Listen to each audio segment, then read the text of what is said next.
मैं खाना नहीं बनाऊंगी।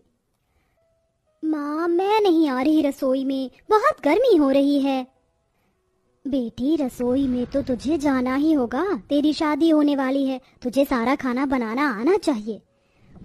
खाना तो मुझे बनाना आता ही है, फिर क्यों आप मुझे परेशान कर रही हो? वैसे भी मेरी शादी इतने अमीर परिवार में हो रही है, वहाँ मैं खाना नहीं बनाऊंगी। हे भगवान, बेटी ऐसा नहीं बोलते, अपने ससुराल में जाकर खाना तो खुद ही बनाना, इससे सब लोग बहुत खुश होंगे। श्वेता अपनी माँ की ये बात सुनकर अपना मुंह चढ़ाकर वहाँ से चली जाती है। जिसके बाद कुछ दिन बीत जाते हैं और अब शादी का टाइम आ जाता है। आखिरकार वो दिन आ ही गया जब मेरी शादी एक अमीर परिवार में होने जा रही है। वहाँ मुझे कोई काम नहीं करने होंगे। श्वेता अपने कमरे में शादी के लिए तैयार हो रही थी, तभी उसकी माँ जाकर उससे कहती है, बेटी जल्दी से तैयार हो जाओ, बारात आ गई है। बस माँ, मैं तैयार हो गई हूँ, थोड़ी ही देर में आती हूँ। श्वेता तैयार होने के बाद अपने कमरे से बाहर आ जाती है, जहाँ उसकी कुछ सहेलियाँ और ललिता उसे शादी के मंडप तक लेकर जाती हैं। अब श्वेता अपने कार्तिक से शादी करके अपने ससुराल आ जाती है। आओ बहू, आ जाओ, तुम्हारा इस घर में स्वागत है। घर के अंदर गृह प्रवेश करते ही जब श्वेता अपने अमीर ससुराल को देखती है तो उसे बहुत खुशी होती है। कितना सुंदर घर है माँ जी, आपने घर तो बहुत अच्छा बनवा रखा है। हाँ बहू, इस घर को कार्तिक ने अपनी पसंद से बनवाया है। चलो तुम यहाँ बैठो, मैं तुम्हारे खाने के लिए कुछ मंगवाती हूँ। पहले दिन पर श्वेता को बहुत खातिरदारी होती है। उसके खाने के लिए बहुत सारी वैरायटीज का खाना मंगवाया जाता है। माँ जी, इतना सारा खाना, वो भी मेरे लिए? हमारे परिवार में बहू के पहले दिन पर उसकी बहुत सेवा करती हैं, क्योंकि उसके बाद तो बहू पूरे घर की सेवा करती है। अच्छा अच्छा, पहले ही जताया जा रहा है कि आज इन्होंने मुझे बनाकर खिलाया है, तो अब कल से मैं इन्हें बनाकर खिलाऊंगी। ऐसा बिल्कुल नहीं होगा, मैं खाना नहीं बनाऊंगी। इस तरह श्वेता सोच रही थी कि तभी मोनालिका उसे खाना खाने के लिए कहती है। खा लो बहू खाना, क्यों शर्मा रही हो? जी माँ जी, खा रही हूँ। खाना खाने के बाद मोनालिका श्वेता को उसके कमरे में ले जाती है, जहाँ श्वेता थोड़ा आराम करती है। शादी के चलते अब बहुत ज्यादा थक जाते हैं, इसलिए उस रात सभी आराम से सो जाते हैं। अगले दिन जब सवेरा होता है, मोनालिका अपनी नई बहू की पहली रसोई के लिए उसका इंतजार कर रही होती है। अरे क्या बात है, अभी तक बहू रानी आई नहीं, आज तो उसकी पहली रसोई की रस्म है। मोनालिका ऐसा खुद से कह ही रही थी कि तभी श्वेता अपने कमरे से बाहर आती है। आ गई बहू तुम, मैं तुम्हारा इंतजार कर रही थी। कॉफी समय लगा दिया सजने तजने में। माँ जी, अब नई नई बहू हूँ तो थोड़ा तो समय लगेगा ही। चलो ठीक है, जाने दो। देखो, आज तुम्हारी पहली रसोई की रस्म है, जाओ रसोई में जाकर कुछ खाना बना लो, और हाँ, सबसे पहले मीठे में ही कुछ बनाना, ये रस्म के हिसाब से बहुत जरूरी होता है। मैं खाना नहीं बनाऊंगी। श्वेता के मुंह से यह सुनते ही मोनालिका और वहाँ खड़े सभी लोग हैरान रह जाते हैं। अरे श्वेता, तुम ऐसा क्यों कह रही हो? पहली रसोई की रस्म के लिए तो सभी लड़कियां बहुत खुश होती हैं। लेकिन मैं खाना बनाने के लिए बिल्कुल भी खुश नहीं हूँ, इसलिए मैं खाना नहीं बनाऊंगी। लेकिन बहू, फिर पहली रसोई का क्या होगा? अरे घर में इतने सारे नौकर हैं ना माँ जी, उनसे बनवा लीजिए, लेकिन मैं खाना नहीं बनाऊंगी। श्वेता ऐसा कहने के बाद अपने कमरे में चली जाती है। माँ, कोई बात नहीं, शायद वो बहुत ज्यादा थकी हुई है, इसीलिए खाना नहीं बनाना चाहती होगी। अच्छा चलिए, मैं ऑफिस के लिए निकलता हूँ। कार्तिक इतना कहकर ऑफिस के लिए निकल जाता है।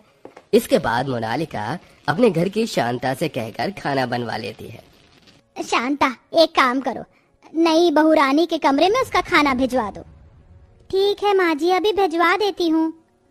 शांता खाना परोस कर श्वेता के कमरे में लेकर जाती है, जिसके बाद वो श्वेता को खाना देती है।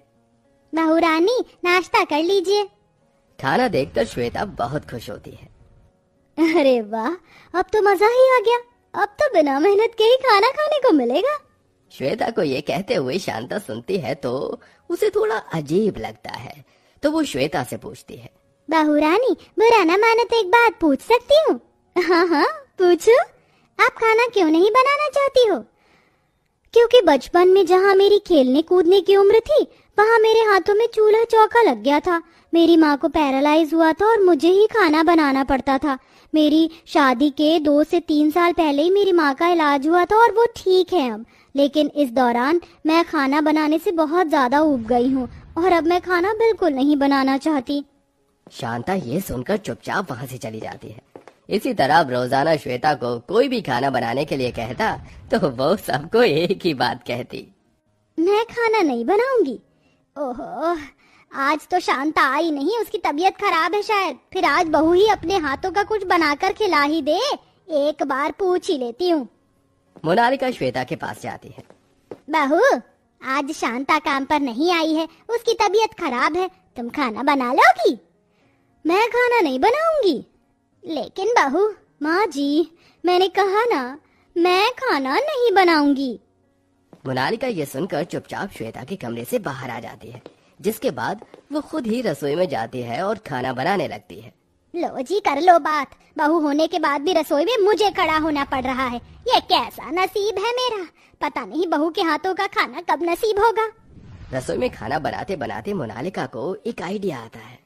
अगर मैंने कुछ नहीं किया तो बहू इसी तरह फायदा उठाएगी। एक काम करती हूँ, बहू को घर में अकेला छोड़ देती हूँ 2 दिन के लिए। कार्तिक के साथ अपनी बहन के घर होकर आती हूँ। मोनालिका ऐसा सोचकर अपने बेटे को मना लेती है और उसे अपने साथ अपनी बहन के घर ले जाती है। अब घर में श्वेता अकेली रह जाती है। अरे, आज घर में एक भी नौकर नहीं आया, अब खाना कौन बनाएगा? माँ जी भी नहीं है, कार्तिक जी भी माँ जी के साथ ही गए हुए हैं। सुबह का वक्त होता है। श्वेता को भूख लगने लगती है। वो रसोई में जाती है और यहाँ वहाँ देखने लगती है। अरे, बहुत जोर से भूख लग रही है, खाने को भी कुछ नहीं है, अब मैं क्या करूं? श्वेता को खाने को कुछ नहीं मिलता। वो चुपचाप वापस अपने कमरे में आ जाती है। सुबह से दोपहर हो जाती है, उसे फिर से भूख लगने लगती है। मुझे तो भूख लग रही है, रसोई में जाती हूँ। श्वेता रसोई में जाती है। अब मैं क्या करूं? खाना तो है ही नहीं, अपने लिए क्या बनाऊं? श्वेता अपने लिए खाना बनाने की कोशिश करती है, लेकिन खाना तो बनाना बहुत दूर की बात। वो रसोई में गैस जलाना भी भूल चुकी थी। इतने समय से मैंने कुछ बनाया ही नहीं, मैं तो खाना बनाना ही भूल गई। अब क्या बनाऊं, कैसे बनाऊं, कुछ समझ नहीं आ रहा। श्वेता दोपहर में फिर से रसोई से वापस अपने कमरे में आ जाती है और सो जाती है। शाम को जब वो उठती है तो उसको बहुत तेज भूख लगती है और फिर से रसोई में वो जाती है। लेकिन हर बार की तरह इस बार भी वो कुछ नहीं बना पाती, जिसके चलते वो भूख के मारे वहीं बेहोश हो जाती है। उसी वक्त कार्तिक और मोनालिका घर लौट आते हैं। अरे बहू बहू बहू, ये क्या? ये तो बेहोश हो गई, जल्दी से डॉक्टर के पास लेकर चलते हैं। मोनालिका अपने बेटे के साथ अपनी बहू को डॉक्टर के पास लेकर जाती है, जहाँ डॉक्टर उसका चेकअप करते हैं और उसे खाना भी देते हैं। इसी के चलते श्वेता को अपनी गलती का एहसास होता है और वो अपनी सास से कहती है, माँ जी, मुझे माफ कर दो, मैं हमेशा यही कहती रह गई कि मुझे खाना नहीं बनाना, और इसी के चलते मैं खाना बनाना ही भूल गई। अब मुझे इतना भी नहीं आता कि मैं अपने गुजारे लायक भी बना सकूं। आज के बाद मैं ऐसा कभी नहीं कहूंगी।